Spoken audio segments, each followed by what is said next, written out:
6 PSI in this Mitsubishi 4G15 feels incredible. However guys, we have reached the limits of our standard fuel pump. We are currently getting around 12 AFRs on idle, and unfortunately on boost we're getting around 13.5. Now that's about 13.5 in first gear on full throttle. In second gear however, we are hitting above 14, which is definitely not good. So in order to combat that, we're going to be upgrading the stock fuel pump today, and we're going to be installing a Walbro 255. Hopefully we don't blow it up today.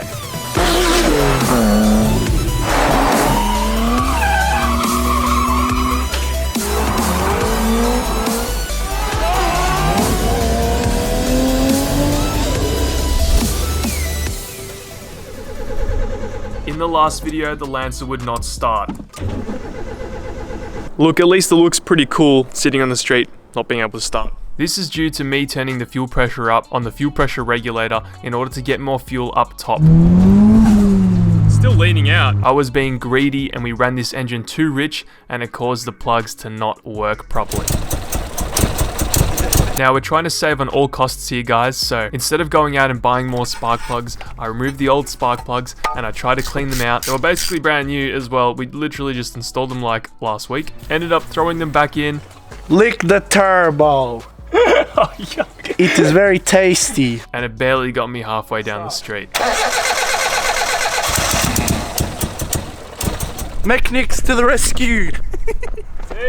I swear this happens too often. According to our friend Ollie, the best way to clean spark plugs and get rid of that soot is to use a blowtorch. However, we've ran out of gas for that blowtorch, so I went and I bought some more plugs. Alright guys, just came back from our local auto store, picked up another set of BKR 7Es, and we're gonna start it and hopefully it starts this time.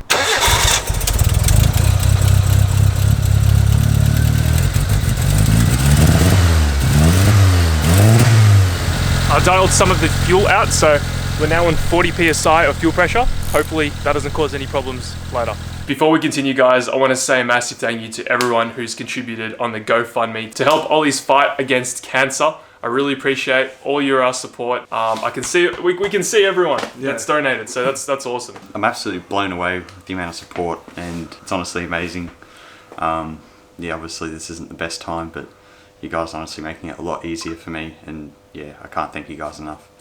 Yeah, shout out to you guys, fucking supporting the boys. The boys and I are so grateful to have such a strong community helping a friend out, especially in tough times like this. If you guys want to help Ollie, go to the GoFundMe link in the description down below, and of course you're going to be seeing Ollie in many more videos. So we are going to be installing a 255 Walbro fuel pump from, of course, TI Performance, and every TI Performance package you get guys, they also send out lollies. How sick is that? So we're going to get this fuel pump in today. Apparently you have to drop the tank, which is going to be a pain in the ass, but we'll see if we can get around that. But I doubt it because there's no inspection hole, which sucks.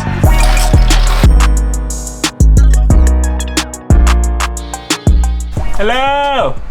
Alright guys, pretty simple it seems. Unfortunately, we did discover that you do need to drop the fuel tank in order to get to the fuel pump, but it didn't seem too bad to do.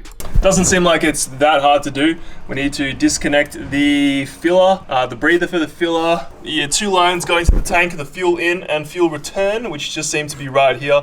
We've also got, looks like 2 14mm nuts holding this all on together, 2 there, and that's about it. So we're just gonna start going ham, drop this tank, see if we can get it out as quick as possible. Fortunately, working on this Mitsubishi Lancer, everything has been really easy to do. This car is very mod friendly, and in terms of removing the entire fuel tank, all it required was some pliers, some simple sockets, a jack, and some flathead screwdrivers. Oh, now it stinks. The worst part was draining the fuel tank of fuel. I thought there was going to be much less fuel in the tank because I ran the car down to empty, but it turns out that the reading on the dash was wrong and there was a lot more fuel left than we thought. There's like 20 bucks right there. Ah, GG. Oh, that's a lot. Do you have like a bucket? I don't have a bucket. Stop. Yeah, keep going. Thank. So we have to drain about like 20 liters out of the tank. So here it is guys, this is a tank out of the CE Lancer, and this is what we need to get to. You can see it's covered in freaking redback eggs everywhere. There's one, there's another, there's another. We're gonna clean this up make it nice, make it pretty, and then we're gonna take out the fuel pump. It's really grotty. I wanna get rid of all these spider eggs. And we also wanna vacuum underneath the car because there's a bunch of spiders everywhere. But yeah, not bad, not bad. How are you feeling, Alex? Besides the whole garage stinking like petrol, and I feel like I just lost about 20 years of my life expectancy, it's great.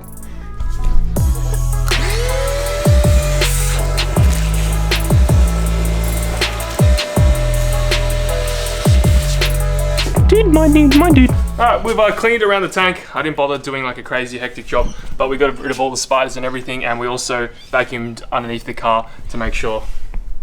Yeah, you can't see anything. Yeah, you can't see anything, but yeah. Let's get this fuel pump out now. Just a bunch of 8mm nuts.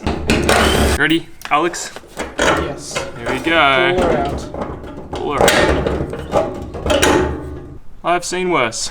Look guys, I'm not original at all. I've been literally binge watching Mike Lake's video in order to do all this stuff. So I'm just going off what I've seen in Mike's videos, but apparently the 255 and the stock pump in his Lancer was like basically identical in size. And if we've got the same thing going on here, it's gonna make it super easy to install. Oh! No way. No way. What? What? No way. That looks identical. That literally looks identical. It's a little bit taller, so that might be a bit tricky, but we'll figure it out, man. We'll work it out, man. We'll work it out, man. So I know that there's a couple different variants. Some of the 255s have the plug and the pickup on the same side. So you want to try to get the one with the plug and the pickup on opposite sides, because as you can see, there's the standard one, and it's going to be like that. So yeah, man, you know, man. We'll work it out, man. We'll work it out, man. I was having a few difficulties getting the new Walbro 255 pump on the original fuel pump housing because it was about 1/2 centimeter taller than the original pump and meant that it would stick lower down in the tank. I originally put a zip tie around it to hold it in place. Then I reinstalled the fuel pump and I messed up really, really bad. It's working. Like, it should be fine. So I've had to take a little bit of a break after working on the car yesterday because I messed up really bad and it set me back, yeah, a long time. So we're gonna try again today, see how we go, but we need to create some custom stuff because I ruined it. As you can see, guys, there are 1, 2, 3, 4, and yep, 5 studs.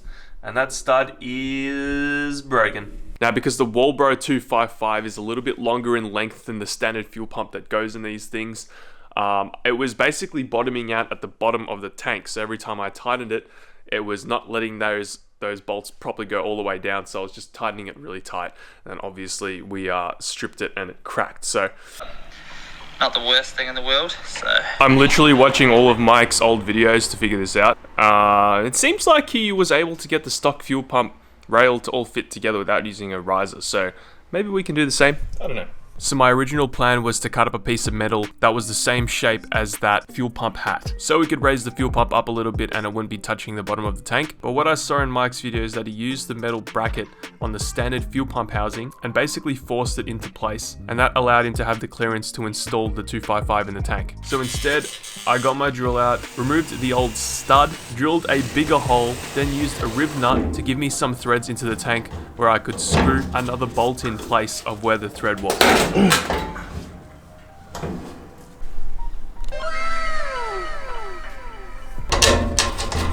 Alright, we did it, guys. We got the fuel pump all installed with a riveted nut over there. As you can see, we've just got an 8mm holding it all together, but everything is on. Everything is ready to go. So we are ready to chuck the fuel pump back in, the fuel tank back in, sorry, and party. But unfortunately, I got no friends to help me today, so this is not going to be fun. Alright guys, we are back, and guess what? We managed to install the tank all by myself, and it was actually not that difficult. Look at that. Everything's done. Anyway, we're going to fill up the car now with some fuel. Not them jogs. Alright guys, we have now like 15 liters of fuel in the tank. We're going to turn the key and hopefully we can hear some priming. Uh-oh. Didn't hear any priming. Maybe I got to turn the key?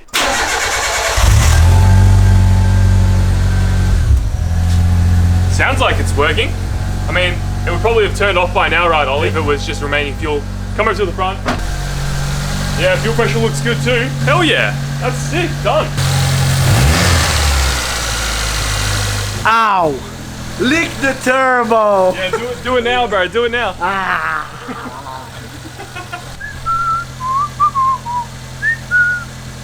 It's amazing what a little fuel can do.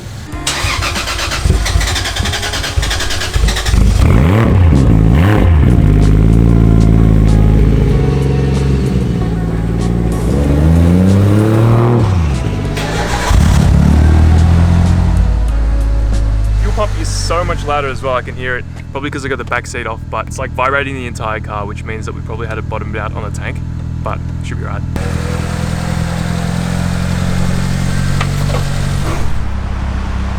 Just filled up 30 litres at Shell. We'll see how it goes. It's currently idling at about 12. And it goes down to 10 on throttle, so fingers crossed, we're good. Right, first. Still leaning out, it's still very lean. Sounds good though, but yeah, still running at about 13 on throttle, but it might have just spiked when I left off. All right, so the car overall feels way more responsive down low, and it's just nicer punting it around. However, we're still running lean up top. It's actually more lean than before. So maybe that's because I put the fuel pressure down on the regulator. I'm gonna try turn it up, see what happens, but that is gonna cause idle problems, I reckon. So, oh, I can really feel it in the pedal. Oh wow, it's like staying at 10 on the dot. So, oh, she's glitching out. That's not too bad in first, but in first it's always fine. So, 13, not bad. Oh, like, that's like the hardest I've ever pushed it in second just then. Time to get mechanic on the laptop.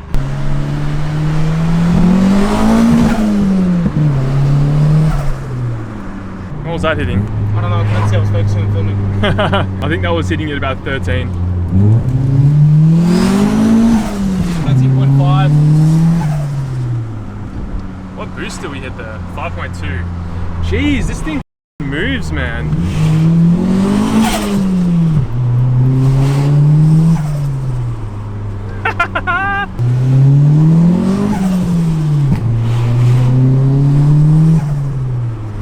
It's definitely running better than before, but I don't really want to ring it out to redline in second under load. So guys, unfortunately, after installing the 255 Walbro, we are still running a little bit lean. In second gear, we can rev out a little bit higher than before, but we are still hitting that 13.5, 14 area, and we don't really want to go past that, so I have to let off.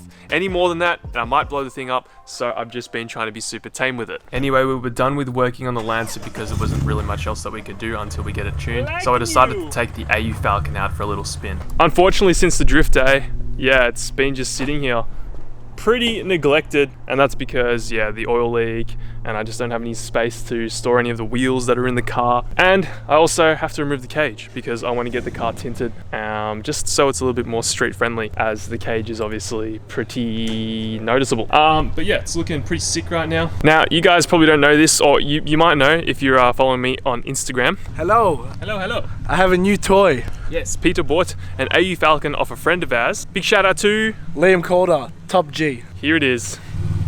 Damn! Liam did a pretty hectic job in this. Do you want to show us the engine bay, bro? Of course. This is far from stock, guys. Far from stock. Liam actually pulled the old Intec out. What's it got? It's running, got like head studs and stuff?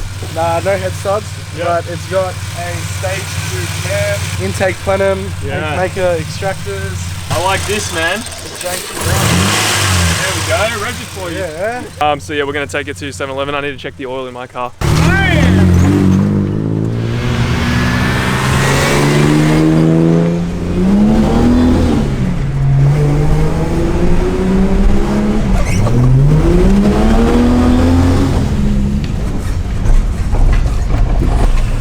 That's dirty. It stalled out of me and I had no brakes for a second. Damn! Street driven drift cars. Damn! Remember when your AU used to look like mine? I miss that. I miss that. Why is there a smiley face in the middle of your number plate, bro? So Brody, the guy that welded Naoki's pedal, got soot out of his Hilux exhaust and went like this and then drew a smiley face. So the last time I drove this thing was in February, and it's been sitting there ever since I took it off the trailer. Haven't really touched it because I haven't really had the need to. At this point, it's basically a purpose-built drift car. But you know, I do want to be able to take it around. I don't want to have to be trailing it everywhere. So we're going to make the AU Falcon great again. I literally have just left it untouched, and we still have all the tires and wheels that we had in the car since the drift day. So I'm going to take it all out, see what's going on. There's also a weird like fuel glitch. I don't know if I'll do that today, but we're just going to try to clean this thing up a little bit. Damn. Look, I forgot I even had these wheels, to be honest. Need to get some new tires mounted on these wheels. Damn, that looks bad. Yep. These are pretty bad. These are pretty bad. Let's put our gear wheels on. The AU Falcon is now sitting outside on those gear wheels. We're upstairs editing. We gotta get this video out, guys. It's been a little bit choppy. I understand. Nothing really that I can say. It's all over the place. My days are pretty hectic at the moment. Tune next week for the Lancer, hopefully. Yeah, if you're keen for that, stick around, and AU Falcon content, I promise, is coming very soon. Thank you guys so much for watching. If you want to help support the channel, head over to bankyspec.com, and I'll see you guys in the next one. Catch you later. Mike, Dude. please buy my BMW. Oh my goodness. That's not PG. Buy my BMW, please. I need money. No. Bad ranked. Yeah.